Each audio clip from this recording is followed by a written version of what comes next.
बीते कुछ दिनों से लगातार सभी को आज की तारीख का इंतजार था, यानी कि 4 मई की तारीख। नतीजे भी आए और जो नारे या स्लोगन बीते कुछ दिनों से भारतीय जनता पार्टी लगातार दोहरा रही थी, यानी कि 4 मई ममता गई।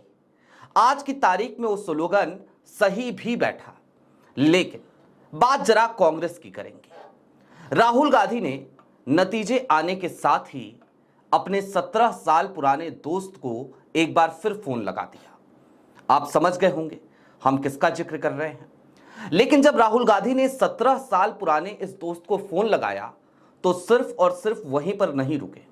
उन्होंने अपने एक और दोस्त को फोन लगाया और उसके साथ ही साथ फोन तो ममता बनर्जी को भी लगाया। आज जरा इस बात का विश्लेषण करने की जरूरत है कि क्या राहुल गांधी इन नतीजों के आने के बाद किसी नए मिशन पर लग गए हैं क्या? एक ऐसा मिशन जो निश्चित तौर पर कांग्रेस को बहुत पहले शुरू कर देना चाहिए था।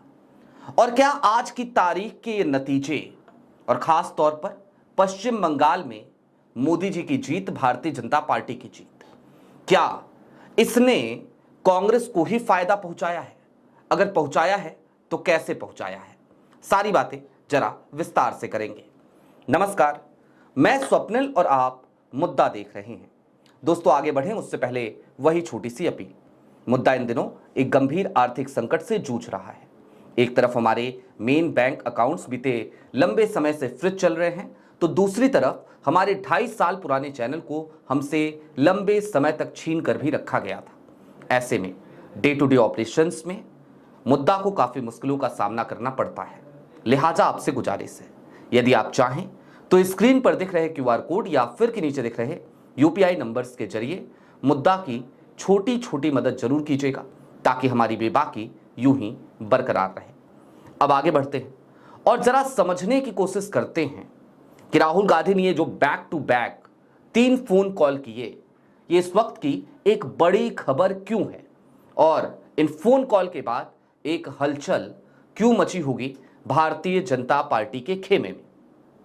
दरअसल राहुल गांधी ने जिन 3 लोगों को फोन किया वो कोई और नहीं बल्कि टीवी के प्रमुख थलापति विजय हैं, एमके स्टैलिन हैं और ममता बनर्जी हैं। एमके स्टैलिन और राहुल गांधी की दोस्ती बहुत पुरानी है, लेकिन साल 2009 से राहुल गांधी और टीवी के वाले विजय यानी थलापति विजय की भी दोस्ती है। इस दोस्ती को लेकर कई बार हमने बहुत सारी स्टोरीज करी हैं, आपको बताया है दोनों के रिश्ते अक्सर गाहे बेगाहे एक दूसरे से कितने अच्छे हैं ये देखने को भी मिल जाता है। मसलन जब करूर का भगदड़ हुआ तो उस वक्त पे आपको याद होगा राहुल गांधी पहले व्यक्ति थे जिन्होंने थलापति विजय को उस समय फोन करके कहा था कि भाई हम आपके साथ हैं। थलापति विजय लगातार कई मंचों से कह चुके हैं कि असली कांग्रेस उनके साथ है, और आज टीवीके की जो आधी तमिलनाडु में देखने को मिली उसने निश्चित तौर पर यह बता दिया कि थलापति विजय एक सुनामी बनकर उभरे हैं राजनीति के इस पटल पर, जहां पर 110 सीटें थलापति विजय की। अभी तक जिस वक्त मैं ये वीडियो रिकॉर्ड कर रहा हूं उस समय तक वो रुझानों में इतनी सीटों पर आगे चल रहे हैं। जाहिर सी बात है, सरकार बनाने के करीब पहुंच चुके हैं, लेकिन जो बहुमत का आंकड़ा है, जो जादू नंबर है, उसमें उन्हें सहयोगियों की जरूरत पड़ेगी। कांग्रेस 5 सीटों पर आगे चल रही है, कांग्रेस की एक और सहयोगी है वो 3 सीटों पर आगे चल रही है। ऐसे में थलापति विजय के साथ यदि कांग्रेस और उनकी सहयोगी आ जाती है, सहयोगी पार्टियां आ जाती हैं, तो निश्चित तौर पर थलापति विजय तमिलनाडु के अगले मुख्यमंत्री होंगे। अब एक तरफ तो हो गई थलापति विजय को फोन करने की बात, लेकिन दूसरी तरफ एमके स्टैलिन को भी फोन किया और ममता बनर्जी को भी फोन किया। सबसे पहले एमके स्टैलिन को फोन करना क्यों जरूरी था, जरा वो समझ लीजिए। एमके स्टैलिन भले ही आज चुनाव हार गए हों, एमके स्टैलिन भले ही आज अपनी सीट भी नहीं बचा पाए हों, खुद अपनी सीट भी हार गए हों, उसके बावजूद एमके स्टैलिन आज की तारीख में कांग्रेस की एक बड़ी जरूरत है। क्यों है? आप सबको पता है एमके स्टैलिन के पास सांसदों की एक अच्छी खासी संख्या है, और जिस तरीके से बीते दिनों कॉन्स्टिट्यूशनल अमेंडमेंट करा के भारतीय जनता पार्टी डिलिमिटेशन को लागू करना चाह रही थी।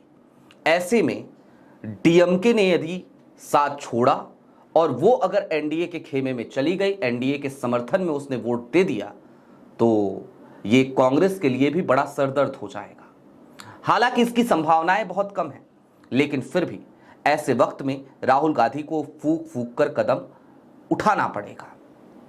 दोस्तों, हालांकि आज की तारीख में तमाम जो विश्लेषक हैं वो एक बात और भी कह रहे हैं कि भाई प्रवीण चक्रवर्ती तो चाहते थे कि डीएमके के साथ ना होकर के टीवीके के साथ गठबंधन किया जाए, लेकिन सवाल फिर यहां पर एक दूसरा भी है कि क्या अगर कांग्रेस ने डीएमके का साथ छोड़कर टीवीके के साथ गठबंधन किया होता और तमिलनाडु का चुनाव लड़ती, तो क्या वो इतनी ही सीटों पे लड़ती जितनी सीटों पे वो डीएमके के साथ लड़ रही थी?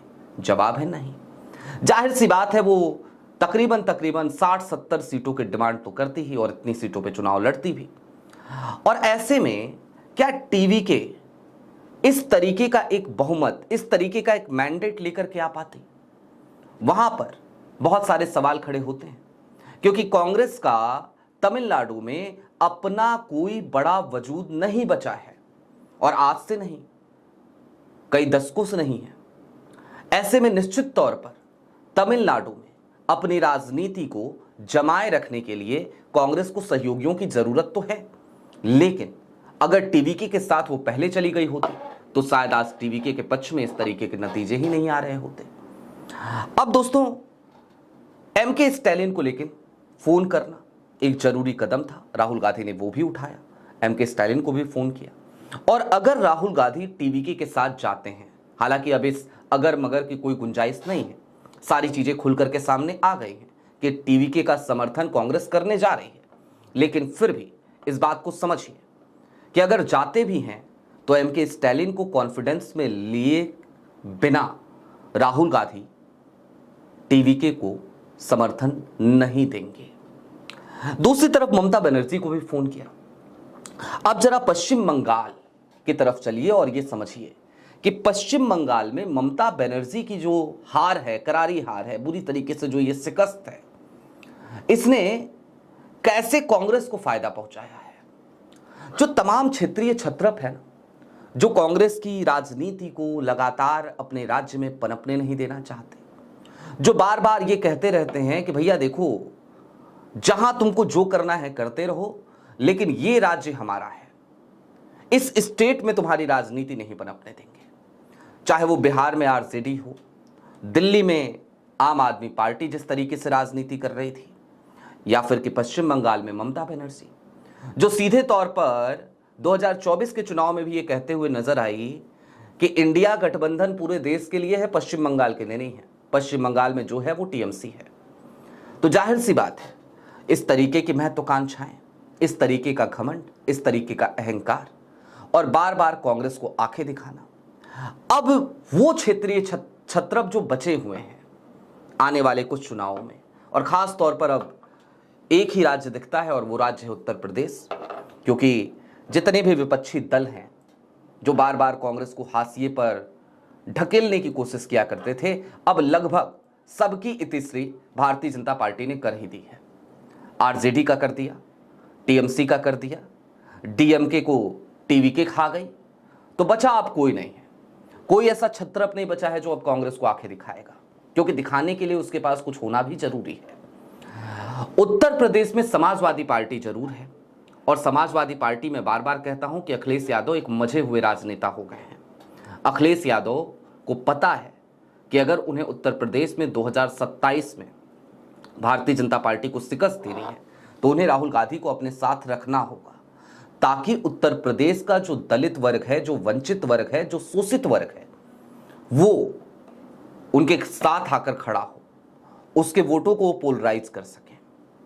तो निश्चित तौर पर पश्चिम बंगाल में भारतीय जनता पार्टी की जीत के साथ ही तमाम विपक्षी दलों को एक संदेश ये भी गया है कि देखो भैया, जो करना है करो, लेकिन अब कांग्रेस को इस तरीके से आंखें नहीं दिखा सकते, क्योंकि कांग्रेस तो कांग्रेस है, उसका वजूद आज भी बरकरार है। अभी तक 3 राज्यों में सरकार थी, आज चौथे राज्य में भी सरकार हो गई, केरल भी कांग्रेस जीत गई, और दूसरी तरफ तमिलनाडु में जो डीएमके के साथ जब कांग्रेस हुआ करती थी, सरकार में शामिल नहीं हो पाती थी, डीएमके मना कर देती थी कि हम सरकार में नहीं शामिल करेंगे। आज की तारीख में जो अंदरूनी खबरें आ रही हैं वो यही हैं कि गठबंधन होगा तो कांग्रेस सिर्फ मूक दर्शक नहीं बनी रहेगी, सिर्फ बाहर से पवेलियन में बैठ करके मैच का आनंद नहीं ले रही होगी, बल्कि वो सरकार के भीतर होगी। और निश्चित तौर पर यह भी कांग्रेस की एक बड़ी उपलब्धि है। अब दोस्तों चलते चलते इस बात को इस तरीके से समझिए कि आज के नतीजे जो हैं, ये नतीजे कई मायनों में बहुत महत्वपूर्ण नतीजे हैं। जनादेश है कि ज्ञानेशादेश है, इस पर हम अक्सर बात करते हैं, आज उस पर बात करने की जरूरत नहीं है। इसलिए नहीं है क्योंकि पश्चिम बंगाल का जो रिजल्ट है वो पूरा डिजाइन्ड रिजल्ट है। जिस तरीके से वोट काटे गए, जिस तरीके से ममता बनर्जी कि उन सीटों पर जहां पर मार्जिन बहुत कम था वहां पे उतनी ही मार्जिन काट दिए गए, उन वोटरों को चिन्हित कर करके काटा गया, उनके नाम एसआईआर में हटाए गए। तो वो सबके सामने खुली किताब की तरह है कि अब ईवीएम से वोट चोरी नहीं हो रही है, इससे वोट चोरी नहीं हो रही है, उससे वोट चोरी नहीं हो रही है। ये वोट काटना और वोट जोड़ना ये एक ब्रह्मास्त्र की तरह हो गया है। और विपक्ष करे तो करे क्या, थक हार के जाता है सुप्रीम कोर्ट, और सुप्रीम कोर्ट जब भी विपक्ष जाता है मिलॉर्ड्स कह देते हैं, माय लॉर्ड कह देते हैं कि भाई बकवास कर रहे हो आप, क्या चुनाव आयोग अपना काम भी ना करे। तो निश्चित तौर पर यह ज्ञानेशादेश ही है, कई मायनों में ज्ञानेशादेश है। आज की तारीख में केरल में भारतीय जनता पार्टी भले ही 2 सीटें जीती हो, लेकिन हो सकता है आने वाले दिनों में वहां पर भारतीय जनता पार्टी अपनी सरकार बना ले। पंजाब में चुनाव आने वाले हैं, पंजाब में जिस तरीके से सह और मात का खेल रच रही है भारतीय जनता पार्टी, पंजाब में वो अपनी सरकार बना सकती है। और जहां जहां ज्ञानेशादेश आएगा वहां वहां भारतीय जनता पार्टी तो जीतेगी ही। आपकी क्या राय है वो हमें जरूर बताइएगा। अभी के लिए दीजिए इजाजत, चलते चलते फिर वही अपील, चैनल पर नए हूं तो सब्सक्राइब करते हुए जाइएगा, सक्षम हो तो छोटी छोटी मदद मुद्दा की जरूर कीजिएगा। बहुत शुक्रिया।